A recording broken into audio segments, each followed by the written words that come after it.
Hey stats guys, we're going to look at this problem dealing with the hypothesis test about a mean. We're going to use Desmos today to go through the process of getting this hypothesis test done.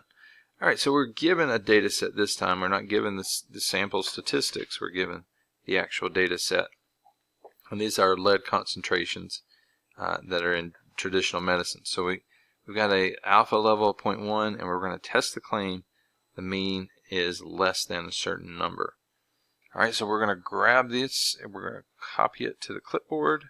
I'm going to right click and say copy. You can also use Control C, Command C on a Mac. Now I'm going to do this before I paste it in there. I'm going to write A equals and then paste. And now A is the name of that set. And then I can do like mean of A. Alright, I can do standard deviation, STDEV of A. And I got those values right there. All right, I know also that A has 10 elements. I could count it here, but I could also get that from the size of the list that Desmos gives me. All right, now it says less than 17, so that's going to be our alternate hypothesis. So a direction is implied here, so that direction is your alternate hypothesis. You want equality of some sort in the null hypothesis. So we got less than 17 here. We got equality in the null. So C is going to be my choice for the setup. All right, now notice that this could have also said, it doesn't, but if it had said greater than or equal to in the null, that would have been acceptable too, as long as it's got some sort of equality in the null. Greater than would have been fine as well. All right, now we want the test statistic. So to get the test statistic, we need, I'm going to make a fraction bar first, we need the sample mean, which is this 13.15, minus the claimed value of the mean. So that's what you put in your null. If your null is 17, then that's what you're going to subtract right here. So 17. Then on the bottom we're going to divide by, we're going to have another fraction. S, which is our standard deviation. So I'm going to grab this number, Control C, copy, Control V, paste, so S, and then I'm going to divide by SQRT, the square root of my sample size, which again is 10. So there is my test statistic, negative 2.25 to 2 decimal places. That's what I'll put right here. All right, and then the next thing it wants me to do is come up with the p-value.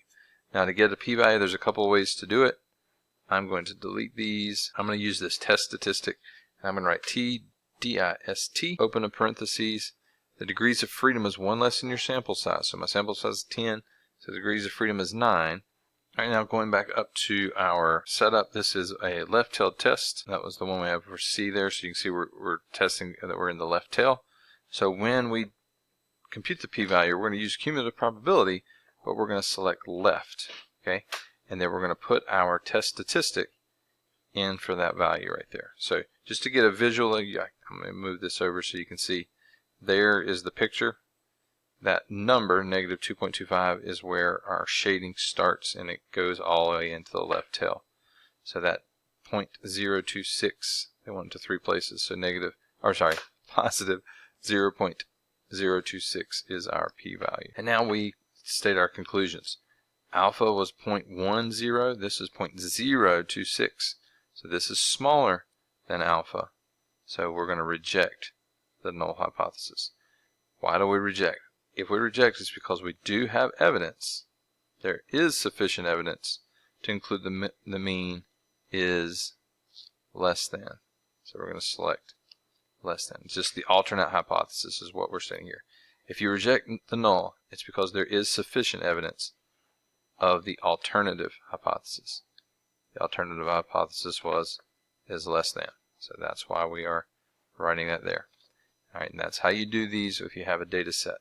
Add that extra line up there that allows you to find the mean and the standard deviation, and then just proceed as if it gave you the mean and the standard deviation.